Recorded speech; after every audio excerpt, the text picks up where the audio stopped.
All right, so what you guys just saw was me building this little rack. Why did I build this? I built it because the aero rack or the aero cradle and bag get too close to the seat and the seat post, so I can use my dropper and I can't really go behind, so it kind of makes the whole thing useless.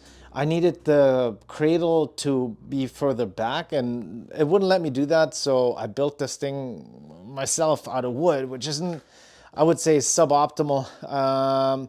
It's really on there, it's strong, it's going to be fine. I'm just a little concerned about weather and wood and warping and you know the drill. So I'm going to stick with it now. I'm going to do a little more riding with it, but I think that's probably gonna work. Got all my stuff fitted on the bike. Bike packing is kind of a weird one because everybody has their own setup. I don't think there's a right or wrong way of doing it.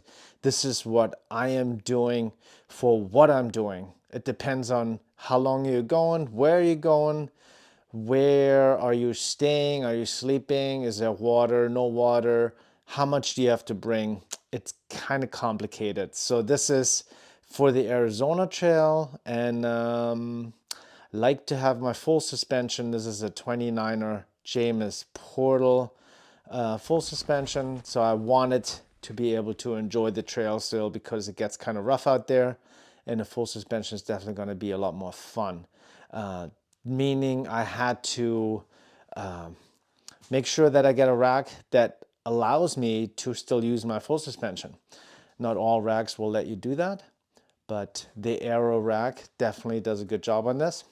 And now that I have my little handlebar bag mounted on the back, I can still use my dropper seat post and can go a little bit behind the seat and have the suspension all function.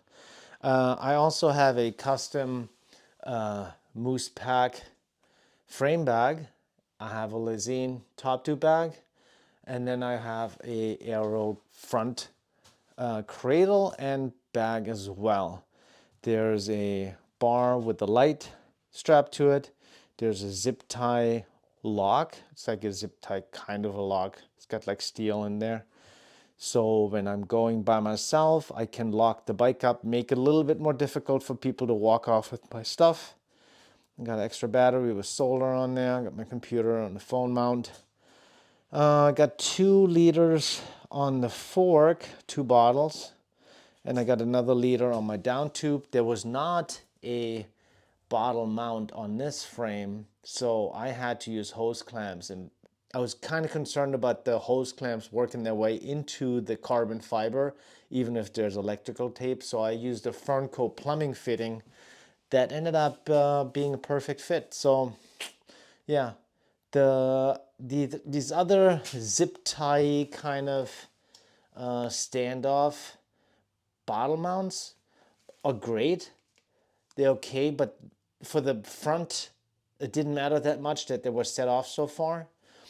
I didn't want them to set off, or I couldn't have them set off that far on the down tube because the front wheel was kind of getting close to it.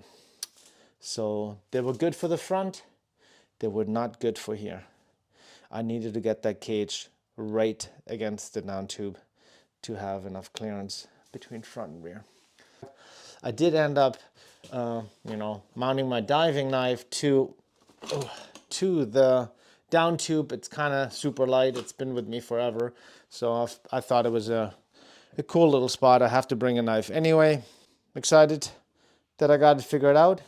The bike is still fun to ride. It's pretty heavy. I started out with a 30-pound bike and I ended up fully loaded with over 60 pounds now.